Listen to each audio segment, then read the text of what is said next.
afternoon, guys, and welcome to another episode of the Premier League Roundup. This is episode number 2, and if you didn't catch us last week, this is the new series on the channel where we review the weekend's Premier League results and a look ahead to the Monday night's games as well. So, without further ado, let's get on with it then. So, the big game of the weekend didn't disappoint. Chelsea 0, Liverpool 2, and wow, absolute drama. So I think the first thing to start off with is that Chelsea pretty clearly at this moment in time are not ready for a title challenge. We always use a kind of unbiased point of view as much as we can in this series, and it is quite funny to be fair, but genuinely looking at this from a non-biased point of view, there was nothing in that performance from Chelsea today that suggested a title contender.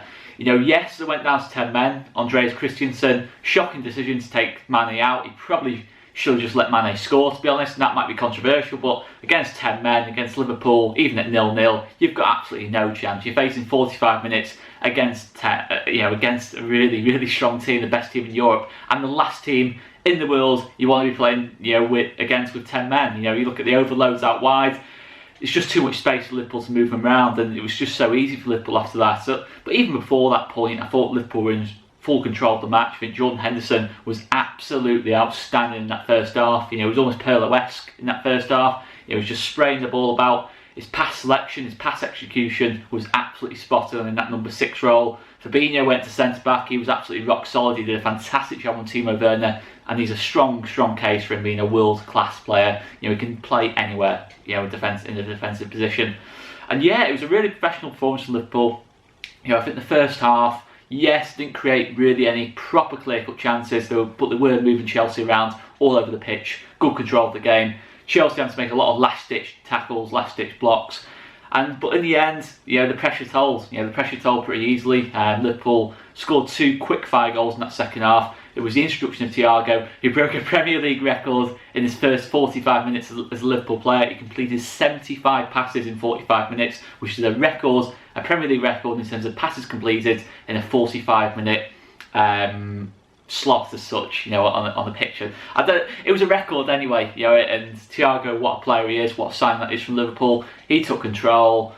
The first goal happens, it's a fantastic bit of play off Liverpool, ball into the box, and then Sadio Mane, one of the best players in the league, gets on the end of it, he gets the wrong side of Reece James, and it's 1-0, and then the second goal is just calamity. A calamitous error from Kepa Arrizabalaga. Again, another mistake off Kepa Arrizabalaga after his mistake against Brighton. Again, tried to be too clever on the ball, brilliant pressing off Sadio Mane. Kepa's trying to play it out, he's waited too long, Mane's blocked his pass, he's got round him, and it's an open goal for Mane, and it's 2-0 Liverpool. And yeah, Chelsea got a penalty. I didn't think it was a penalty, to be honest. It was Thiago who actually conceded it from Timo Werner. Again, we've seen a Kepa mistake 2 weeks in a row. Timo Werner's won 2 penalties in a row. But to be fair, Timo Werner was very quiet in this game. But I didn't really think it was a penalty. But then a great save of Alisson Becker from a Jorginho poor penalty. And Liverpool go out to win the game pretty comfortably. And yeah, a very professional performance from them. I think Thiago definitely fits in well there. But for Chelsea, you look at the way they started that game, with 2 number 10s out wide, you have to question, did Frank Lampard even watch Liverpool 4, Leeds 3? You clearly see from that Liverpool game that the only way to get to Liverpool is getting in behind the fullbacks with natural width, 2 natural wingers like Helder Costa, Jack Harrison, and then that's how you beat. Well, obviously we didn't beat Liverpool, but we scored 3 goals at Anfield. It does tell a lot. That maybe, I don't know, Frank Lampard maybe should have looked at that game more and tried to, maybe not play 2 number 10s out wide. But anyway, that is what that is anyway. Sure there'll be some Chelsea fans in the comments, but there's been a bit of a strong opinion on that game today. Chelsea very much did sit back, and a disappointing one. From Chelsea's point of view, if you're trying to push for the title, those are the kind of games, especially at home, where you've got to really show what you're about. But talking of teams that didn't show what they're about, let's go to the next result. Man United 1, Crystal Palace 3. Oh, blimey. It's a Roy Hodgson masterclass. Tactically. And yeah, brilliant performance from Crystal Palace. Wilfried Zaha returns to his former club and haunts them. Brilliant goals Palace scored in the game. Brilliant goals they scored. I think the front 4 in effect, Jeff Schlupp, Townsend, Zaha and Ayew just caused problems all game, and I think Maguire and Lindelof didn't know whether to go to a man, dropped back. They just positionally were all over the place, particularly Lindelof. Luke Shaw had a pretty poor game at left back. The whole back four looks a complete mess. David De Gea, to be fair, had an absolutely superb game. He made a fantastic save off Ayew. He made a great save off penalty, albeit he gets pulled back. Again, new penalty rule. Again, pretty funny because it's Man United. And then Man United were absolutely awful.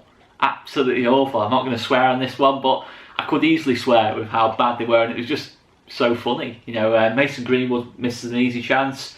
They do score. Then Donny van der Beek on his debut, he comes on, he gets a goal. But yeah, other than that, Palace were comfortable. Palace were really, really comfortable. The only real way Man United really caused any problems was putting crosses into the box, but they found absolutely no joy in Bruno Fernandes. Was nowhere to be seen. But Wilfried Zaha, I mean, that third goal, absolutely outstanding. Comedy type defending off Lindelof and Maguire, but you can't take anything away from Zaha. And to be fair, Zaha, there might be Palace fans watching this. I don't know if there is, I don't know if there isn't, but it does get that feeling that Wilfried Zaha needs that move now to really reach his full potential. No disrespect to Crystal Palace, but you look at Wilfried Zaha now, you think he needs to be playing the free-flowing attacking teams, get the very best out of him. But if Palace keep hold of him, absolutely fair play. Even if they don't, I think they're going to be fine. Even if Wilfried Zaha goes, I think they're going to be fine. They've got a solid back line. Roy Hodgson's got that experience. James McCarthy were absolutely outstanding in midfield. Really underrated midfielders for me. They completely dominated Pogba and Fernandes for much of the game. And yeah, you look at Eze obviously coming in as well. They've got a lot of threat, Palace, about them, and they're going to do okay. I think Palace are going to be a potential, maybe a shout for mid-table. Certainly, from what I've seen of them so far, definitely a shout for mid-table, maybe top half. But yeah, that's that anyway. Man United 1, Crystal Palace 3. And next result, it was a massive weekend in terms of goals, wasn't it? This weekend, 39 goals in 8 games, and there's still 2 games to go as well. So Southampton 2, Tottenham 5. Now this was a very, very entertaining game. It was a Harry Kane and Hueng-Min show. He was absolutely outstanding, Son. Absolutely outstanding. 4 chances, 4 goals, and he just caused problems all afternoon in behind the Southampton defence. I mean, the Southampton defence is all over the place. It was last season. It's not really improved this season so far. Harry Kane was just absolutely brilliant. 4 assists for him. 4 goals for Son, 4 assists for Kane, and what a partnership that is. And that's the partnership that Tottenham are going to need if they're going to finish in the top 4. To be fair, Tottenham were much improved on their performance against Everton. They really were creating chances. Kane constantly was dropping deep and was finding that pass into Son in behind so easily. Whether it's down to Southampton's poor defending, who knows, is maybe a bit of both for me. I think you can't take away from the quality of those two. And yeah, Lo Celso came on at half-time because Tottenham were 1 down. And to be fair, the first half was pretty shocking off Tottenham. Fantastic save of Hugo Lloris off Danny Ings. Danny Ings then scores. And then Tottenham woke up. They brought on Lo Celso. In fact, was it 1-1? I don't know. Anyway, Lo Celso came on and changed the game in midfield. I thought he was absolutely superb. Really, really entertaining player to watch. Argentinian playmaker. Played deep, was really, really good to watch. Højbjerg had a really good game at Southampton as well, the returning Southampton player. And yeah, there's a lot of basis there to say Tottenham are going to do fine. I think in terms of firepower, they've got a lot, but defensively, there's big questions there for me for Tottenham. Big questions. I think Eric Dyer especially isn't a centre back for me. I don't really know what Eric Dyer's best position is, but I certainly know it's not centre back because he was absolutely all over the place again today. Any balls over the top, he's just not comfortable dealing with, and that's where the first goal comes from. But good win for Tottenham. I think the talking point is Dele Alli not being in the squad at all. Jose Mourinho is effectively giving Dele Alli one last chance. There's been rumours Dele Alli might be moving on. PSG have been linked. Real Madrid have been linked as well. Potential rumours he's moving on. Who knows? But Dele Alli is pretty much being given another chance by Mourinho, so he's going to start the next game. Who knows? But that's an interesting one. Obviously, they signed Gareth Bale. Reguilon as well from Sevilla.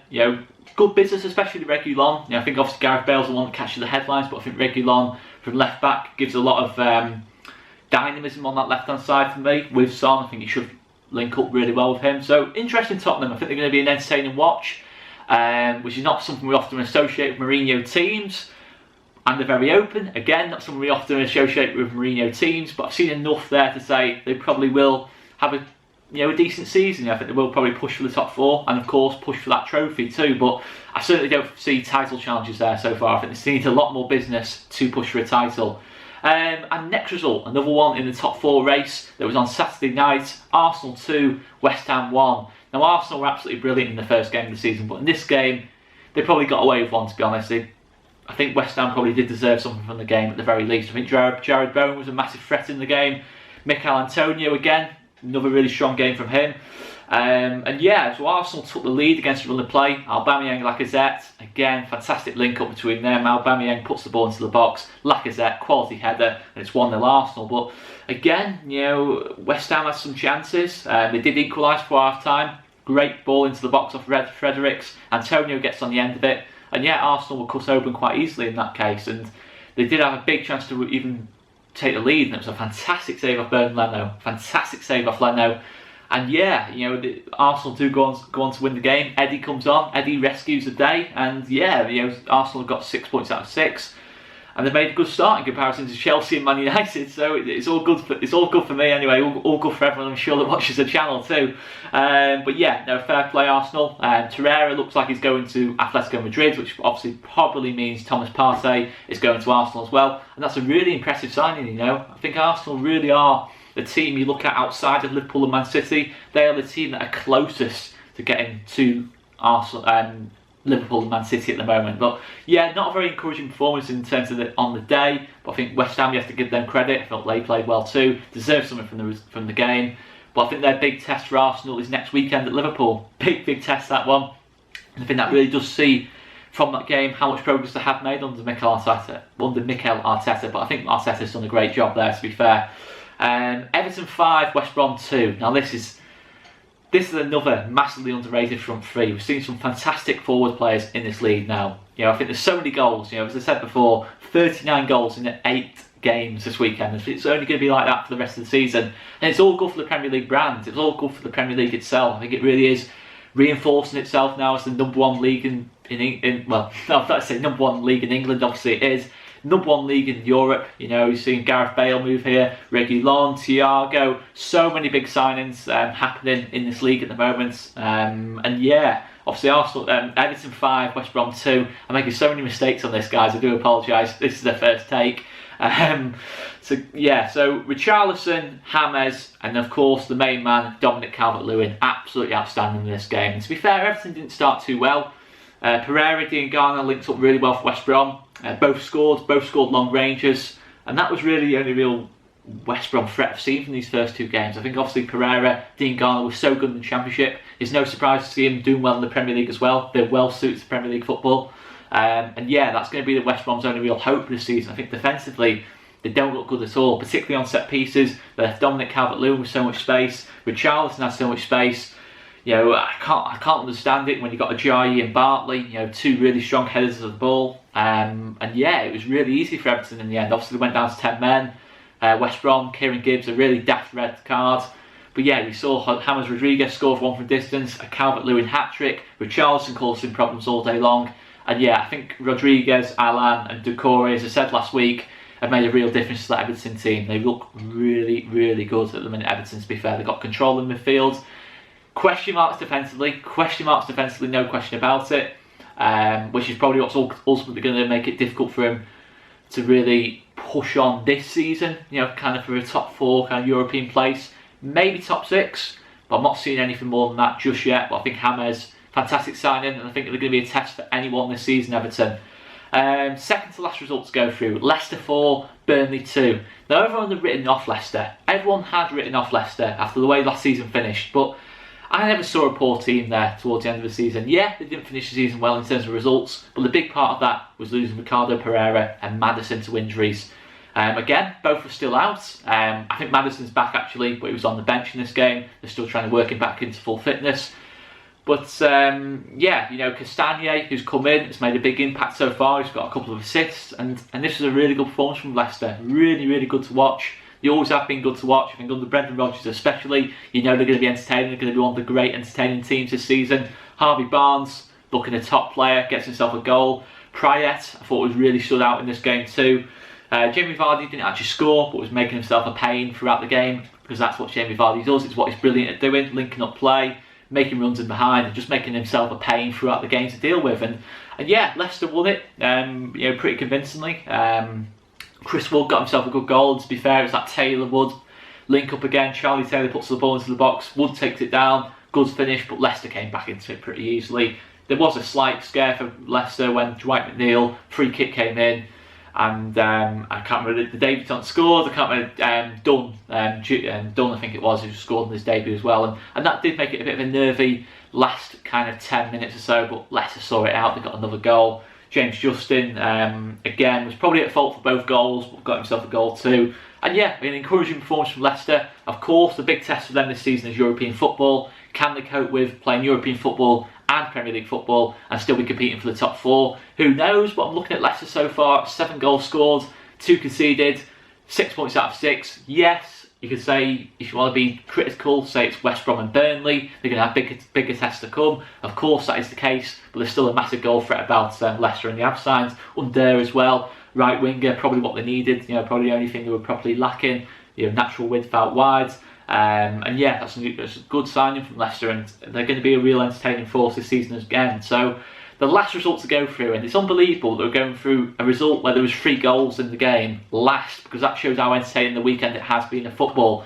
Newcastle 0, Brighton 3. Ben White and Tariq Lamptey absolutely superb in this game. I put out on Twitter earlier on that I think both should be in the England squad. There's no doubt about it. I think both have been fantastic for a long period of time now. Lamptey finished last season really strongly. Ben White, as we know, was fantastic last season and has really picked up where he left off from last season. He was fantastic against Timo Werner last week. Yes, Brighton lost the game, but Ben White had a superb game against Timo Werner. You can't just go off the result. And today he was brilliant again. He had to even go on to right back in the second half, and he was solid. I've never really seen Ben White play right back. I've been aware he can play there, but he was fantastic from that position. He was overlapping, showing his quality. And Brighton were brilliant today. Brighton are quite reminiscent of like the Swansea of old to an extent. They're quite limited budget, but a very well-run club. Swansea, kind of in the Premier League, always had this reputation of playing nice football, not always getting the results. Like Brighton don't always get the results, but they always play well. And to be fair, under Graham Potter, very progressive coach, different to your kind of typical young English coaches. It's very much style over results. But there's definitely enough there for Brighton to have a decent season this season at the very least. I think Morpay gets himself 2 goals. One's a penalty, one by Lamptey. The second's a brilliant bit of play on the right hand side. It was initially given for offside, but again, the positive side of VAR, we're getting goals given now because they played onside. They played it as if it was onside. Initially it was given offside. Again, they played on, and we got the goal out of it. And a great finish off Morpay. Don't know what Newcastle were doing defensively. Brighton 2 up in 7 minutes. And then Callum Wilson has a chance on the back post. He gets the wrong side of Lewis Dunk. He misses it. It's a horrendous miss, to be fair, by Callum Wilson's standards. And Brighton seal it. Brilliant link up from Morpay to Connolly. Connolly takes a shot from distance, and Brighton win the game 3-0. Maybe 3-0 was a little bit, generous, but at the end of the day, Brighton felt in control of the game. They were clinical on the day, and they win the game 3-0 and were solid defensively.